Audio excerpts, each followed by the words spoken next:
gone. Good boy. Alex is a happy, healthy 2-year-old boy. He's full of wonders about the world, but has no clue about the financial stress his parents are under. I miss one paycheck, at least 2 things would be turned off and we would be evicted. Alex's little brother Nate doesn't seem to mind that he almost didn't have a first birthday party. If it wasn't for the food bank, he would never have had his first birthday. Through no fault of their own, John Baker and Stacy Jean Joyce have been struck with hard times and have come to rely heavily on the food bank.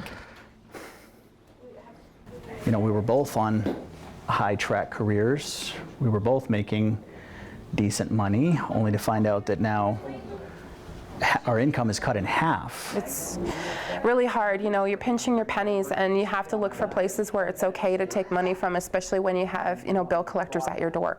Once all the money's gone, you're like, we forgot to get food. Food's always the last thing. It can happen to anyone, but to understand their story, let's go back a few years. In 2008, we got let go from Convergys because Convergys closed down, which means that we were on the unemployment line as well as everybody else who was working at Convergys. And it was hard. It was really hard because we got a little bit of a settlement check because the center had closed, but it wasn't enough to cover everything that we needed during the time that we were unemployed. So Johnny got on employment insurance and we were looking for jobs. We, you know, pinched our pennies as best as we could, but we had to come to the food bank, you know, for additional help. They both eventually got jobs, but Stacy had come down with a health condition that was affecting her work. And no one could really pin down what the issue was. She was always fatigued and she was always depressed. She was let go from her job.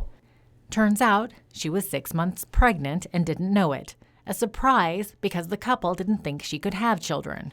Polycystic ovarian syndrome. The one thing that they told her was that because of cysts on her ovaries, she would not be able to have children. With just 3 months to prepare for a baby, the couple had to move out of their adult-only building into a bigger place. Stacy couldn't qualify for EI, so the family had to rely on John's income. He had since gotten work as an insurance broker, a good job, but not enough to support a growing family. It just completely changed everything.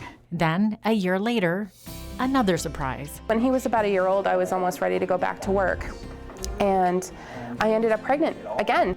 Stacy is now a stay-at-home mom with her 1- and 2-year-old boys, while John continues to be the sole breadwinner.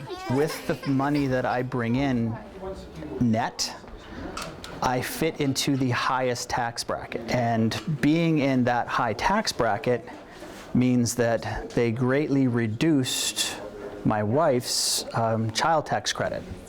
Every paycheck, we're just about $300 short.